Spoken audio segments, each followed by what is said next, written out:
Hi guys. आज हम देखेंगे अकाउंटेंसी क्या होता है, मीनिंग ऑफ अकाउंटिंग। तो सबसे पहले हम देखते हैं meaning of accounting.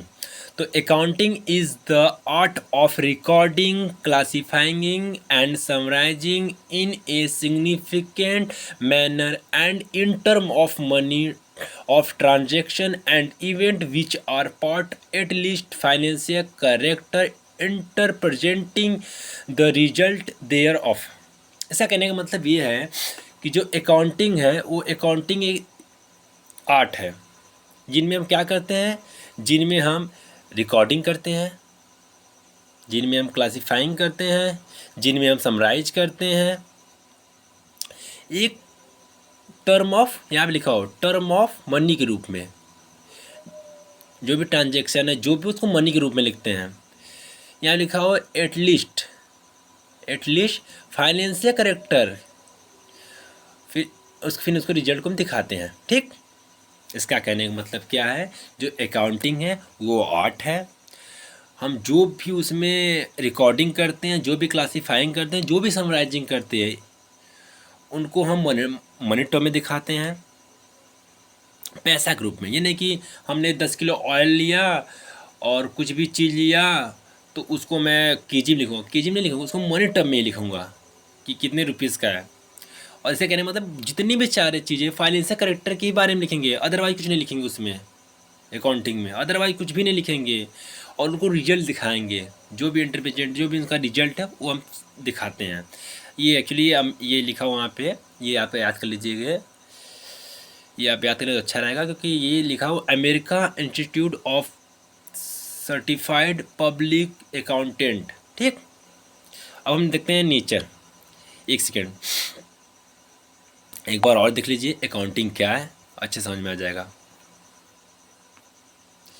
Accounting, accounting is A art.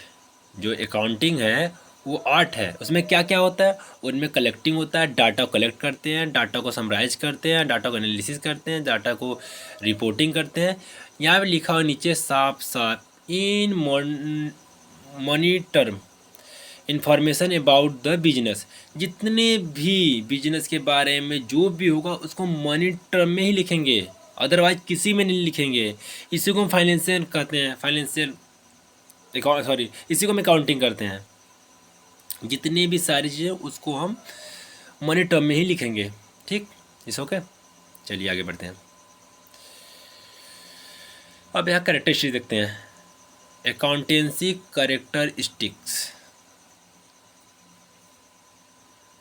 Accounting is a art recording, classifying, summarizing business with view to a certain not-for-profit financial position and enterprises। यहाँ पे enterprises लिखा हुआ है। enterprises मतलब क्या होता है? enterprises मतलब होता है जहाँ पे कोई कंपनी, कोई औद्योगिक क्षेत्र जहाँ पे आपकी प्रोडक्ट बनती है, जहाँ पे आपकी बिजनेसेस चलती हैं, जो आपकी बड़ी बड़ी कंपनी, उसी को आप इंटरप्राइजिंग करते हैं। ठीक, इंटरप्राइजिंग इस ओके। तो आगे बढ़ते हैं।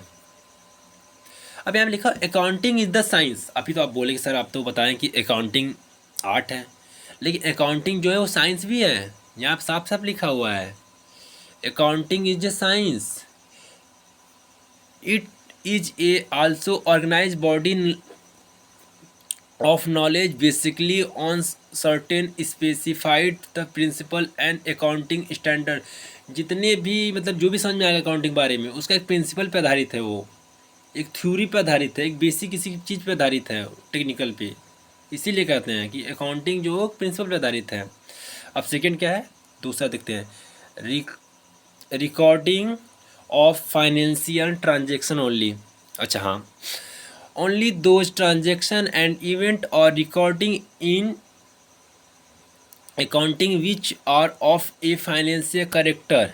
इसका कहने का मतलब है कि जो भी हम रिकॉर्ड करते हैं ओनली फॉर फाइनेंशियल ट्रांजेक्शन, और अदरवाइज हम कुछ भी इसमें रिकॉर्ड करते हैं अकाउंटिंग में। ठीक, America recording in money term, very very important, recording in term of money.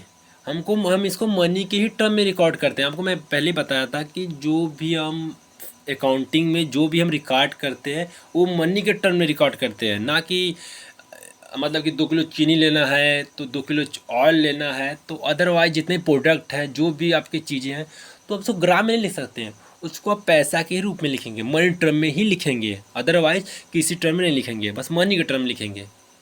अब सेकेंड क्या है, क्लासीफाइंग। अब क्लासीफाइंग क्या होता है, after recording the transaction journal subsidiary book the transaction and classified the process the grouping the transaction one nature at one place in separate account the book with the various account open is called ledger। अच्छा, अब laser के बारे में बाद में पढ़ाएंगे, मतलब आगे पढ़ाएंगे, बट इसको मैं आपको समझा दूँ लेजर अकाउंट क्या होता है। अकाउंट के मतलब इसमें मतलब कि आपको समझा रहे हैं, आइए देखो। ये अकाउंटिंग होता है। अकाउंट ये 3 भागों में डिवाइड हुआ है, real account, personal account, nominal account. अच्छा, रियल अकाउंट में क्या क्या होता है, रियल अकाउंट में जैसे होता है लैंड हो गया, कैश हो गया, कैपिटल हो गया, मशीनरी हो गया। सर आप बोलेंगे सर ये लैंड क्या होता है, कैश क्या होता है, कैश सब जानते होंगे, कैपिटल क्या होता है, मशीनरी क्या होता है। देखो लैंड मतलब कोई भी प्रॉपर्टी जो कोई भी मतलब कि जो आपको फ्यूचर में बेनिफिट देने वाला है। आपका कैश पैसा तो फ्यूचर में बेनिफिट देने वाला है। कैपिटल मतलब आपकी कोई संपत्ति है या फिर कोई आपकी कहीं फैक्ट्री है, मशीनरी लिखा हुआ है, मतलब कोई भी कंपनी वंपनी है, तो वो आप बेचेंगे किसी को तो वो आपको मतलब बेनिफिट देगा। जो भी चीज़ बेनिफिट देता है फ्यूचर में वही रियल अकाउंट में लिखते हैं। और पर्सनल में क्या लिखते हैं, पर्सनल में वो लिखते हैं जैसे कि आप कोई पर्सन हो गया, स्कूल हो गया, जो अपने खर्चा हो गया वो सब। और नॉमिनल में क्या लिखते हैं, नॉमिनल में हम लिखते हैं एक्सपेंसेस। एक्सपेंसेस मतलब जो भी खर्चे हैं, लोनिंग, इनकम, ये सब हम लिखते हैं। मैं ये बता रहा हूँ कि लेजर में यही हम करते हैं। लेजर में जो लेजर अकाउंट वही होता है जिनमें हम अलग अलग जगह पे अलग अलग जो भी उसको अलग अलग प्लेस पे अलग अलग चीज़ें जो भी होता है उसको ट्रांजेक्शन हम लिखते हैं, यही होता है लेजर। मैं वही बता रहा हूँ कि जो रियल है अकाउंट उसमें हम ये लिखते हैं, पर्सनल में ये लिखते हैं और नॉमिनल में ये लिखते हैं। जो रियल में होता है उसमें लैंड कैश लिखते हैं, जो भी पर्सनल में होता है उसमें अपने पर्सनल के बारे में, स्कूल के बारे में, जो भी ट्रांजेक्शन करना है उसके बारे में लिखते हैं।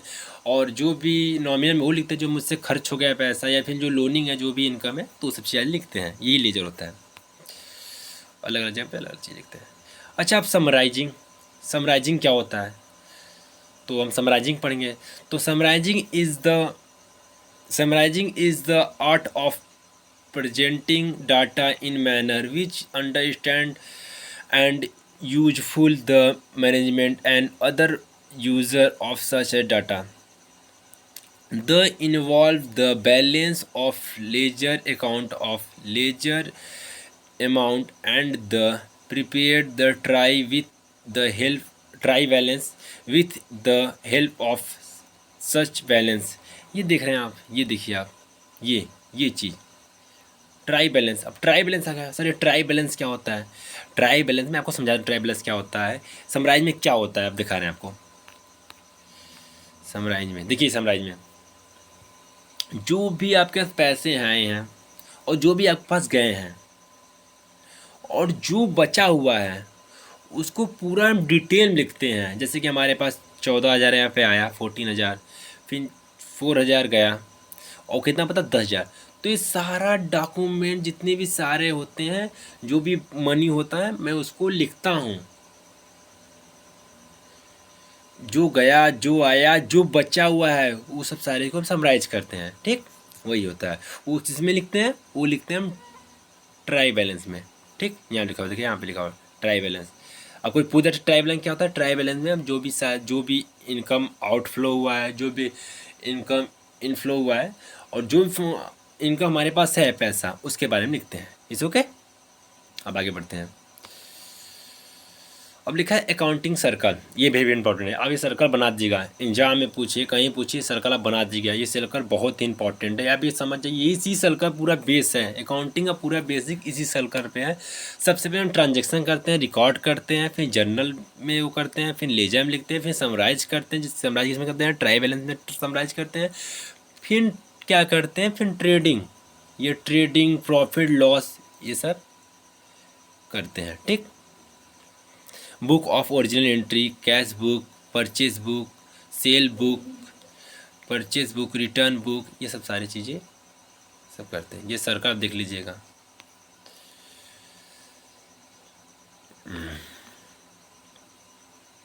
अब हम लिखेंगे, अब यहाँ लिखा हो इंटरप्रेजेंटेशन of result.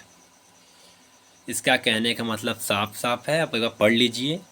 In accounting the result of business are present in such as manner preparing the trading and trading profit and loss account in balance sheet that parties interest in the business such as the property, the manor manager, bank, creating the employee can। ऐसा कहने का मतलब ये है, इसमें हमारा, इसमें हम, ये एक शब्द यहाँ पे है बैलेंस शीट। बैलेंस शीट में क्या लिखते हैं, ये इसमें बैलेंस शीट मतलब हमको रिजल्ट दिखाना है कि हमारे पास कितना मनी बचा हुआ है, तो मैं बैलेंस शीट में लिखते हैं कितना हमको लॉस हुआ, कितना मुझे फ़ायदा हुआ, कितना मुझे लॉस हुआ, कितना मुझे प्रॉफिट हुआ, तो इसके बारे में दिखाते हैं। कितना मेरे पास अभी इनकम है, तो ये सब सारी चीज़ें हम दिखाते हैं इसमें। अब communicating accounting attribute also include the communicate of financial data, the user who analyzes them as per the individual require। मतलब कि जो भी फाइनेंशियल डाटा है, कोई पर्सन होता है, जो भी यूजर है उसको एनालिसिस करता है, फिर उसको मतलब अपने रिक्वायर देखता है, अपने रिक्वायर बात करता है, कम्युनिकेट करता है उन्हीं को। तो ये टॉपिक ख़त्म हो गया। आपको फिर से एक बार मैं समझा दूँ अकाउंटिंग क्या होता है, आप समझ जाइए अकाउंटिंग क्या होता है। अकाउंटिंग वो होता है, अकाउंटिंग की तरह का आर्ट है, अकाउंटिंग की तरह का साइंस भी है, जिनमें हम रिकॉर्डिंग करते हैं, क्लासीफाइंग करते हैं, समराइज करते हैं। किस फॉर्म में करते हैं? मनी के फॉर्म में करते हैं। फाइनेंशियल करेक्टर के बारे में करते हैं। मतलब कि इंटरप्रेजेंटिंग द रिजल्ट, बाद में रिजल्ट को शो करते हैं, इन्हीं को हम अकाउंटिंग करते हैं। ठीक है, तो आज के लिए बस इतना ही।